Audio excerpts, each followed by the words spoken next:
Hello there, my name's Brandon and I make pictures out of tiny squares. And for this episode of Sprite Analysis, I wanted to discuss a few examples of the character sprite work of the Street Fighter Alpha series, which came out after the lengthy run of Street Fighter 2 and brought a real polish to the art style. As far as pixel art is concerned, the Alpha series happens to be my favorite interpretation of the Street Fighter franchise, and I think there's a lot we can learn about character design and stylization by studying this moment in the evolution of Street Fighter, so let's get going.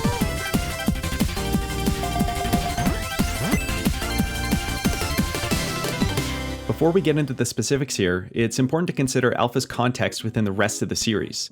And Street Fighter is one of those franchises where it's quite difficult to keep track of its history. It's been re-released in many variations and ported so many times throughout every generation of console that I feel like every few years I learn about a new variant that I never knew existed.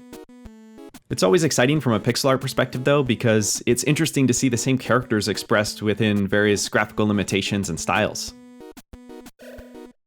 Prior to the Alpha series, Capcom had been creating hyper-stylish fighting games like Darkstalkers, The Night Warriors, and X-Men Children of the Atom, which brought a graphical quality more akin to the anime and comic book art of the time.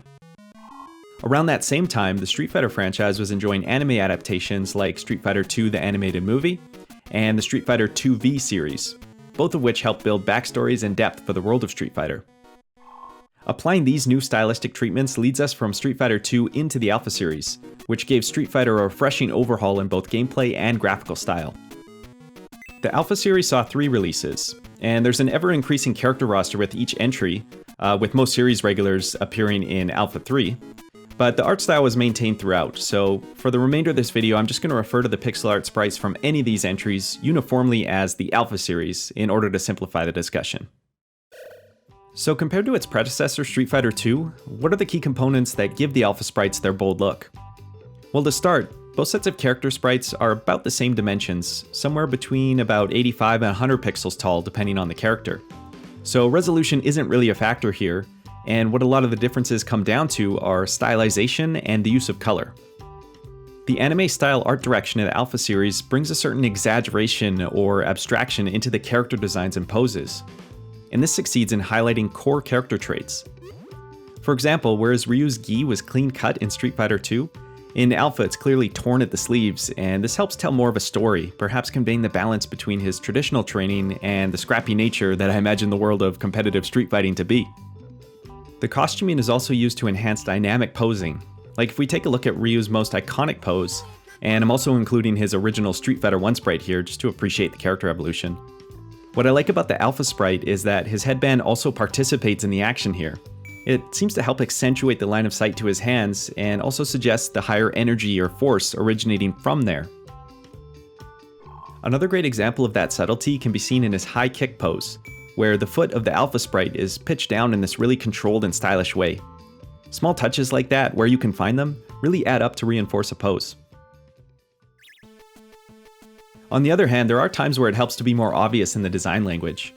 In the case of M. Bison, exaggeration in proportion and musculature help to emphasize the fact that he's a powerful villain, and the inclusion of his cape conveys that high-ranking, evil, militant role we expect of him. And other characters saw even stronger redesigns, such as Chun-Li's default outfit moving towards this sportier look with pants and sneakers. Although there is a version of her traditional costume as well, which has also been given the Alpha treatment with a set of vibrant colors that pack a real kick. And in general, the Street Fighter 2 sprites have moderate saturation, which gives them this sort of softer, painterly kind of quality, compared to the strong saturation of the Alpha sprites, which I feel also do a better job at establishing unique character palettes. In fact, in the Street Fighter 2 art, one of the core colors used in Blanca's skin tone is almost exactly the same as that used for Dhalsim's clothing.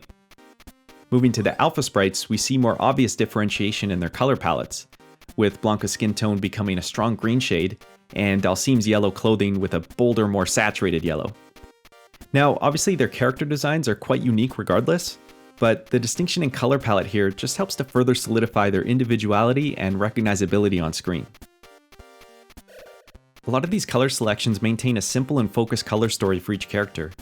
If I limit myself to representing each character sprite with only 3 of their main colors, we'll see examples of nice balance like Chun-Li's predominance of light and dark blue set off with a complementary yellow, or Blanca's earthy green and brown palette with that touch of electric orange. Even the relatively plain costuming of Ryu uses a very light, almost minty green type of tone as the shading on his gi, because it's a stylized lighting scheme and also serves as a hint of complementary color to his red gloves. Let's compare this back to his Street Fighter 2 sprite, which used a sort of beigey tone for his outfit, and that just kind of occupies the same color space as his skin tone anyway. So the minty approach of the Alpha sprite provides that balance of cool temperature coloring that really sets off those red gloves.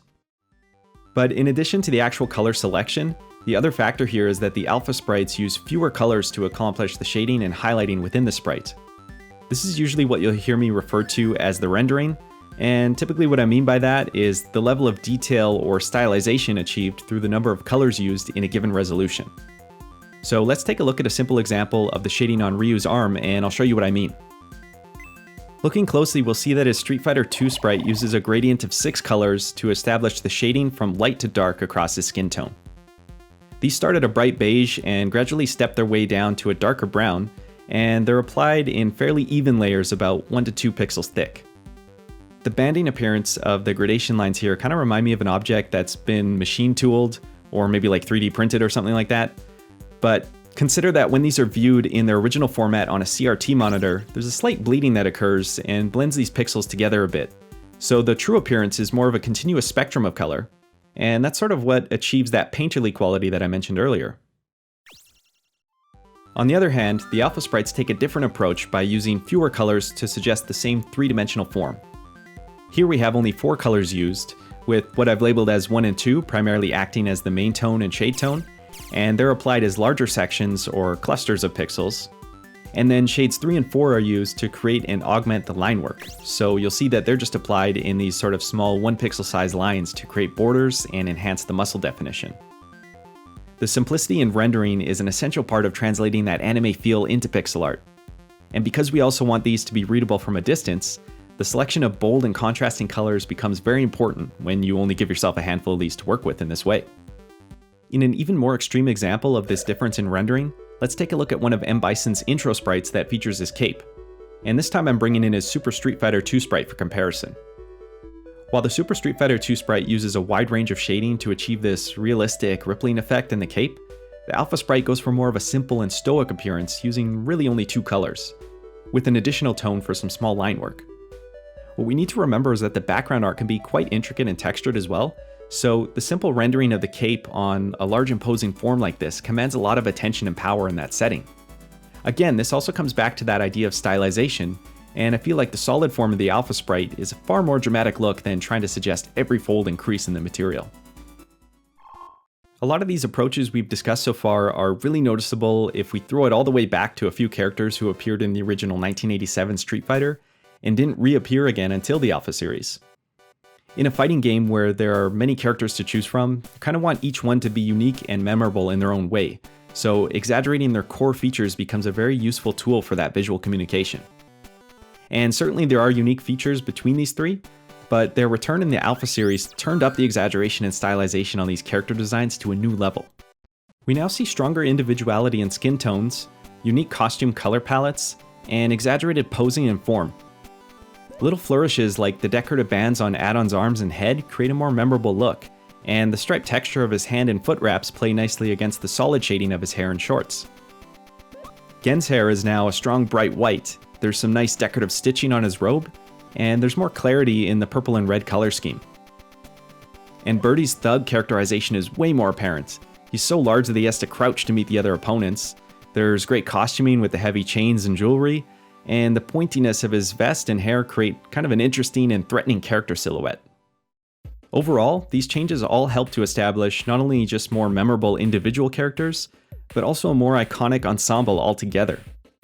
Anyway, I feel like I could go on for hours about various intricacies in these sprites, and don't get me started about Relento's amazing idle animation. That'll be a whole new video maybe. But I thought I'd keep this video focused on just sort of the broad strokes of stylization. So I think the takeaway here is just that these ideas of exaggerated character traits and posing, and some intentional restriction in rendering can lead us into some appealing areas of stylization. Thank you for joining me to take a look at this stage of evolution in the Street Fighter franchise, and I hope some of these design principles can help in your own pixel work. So thank you for watching, and take care and keep it square.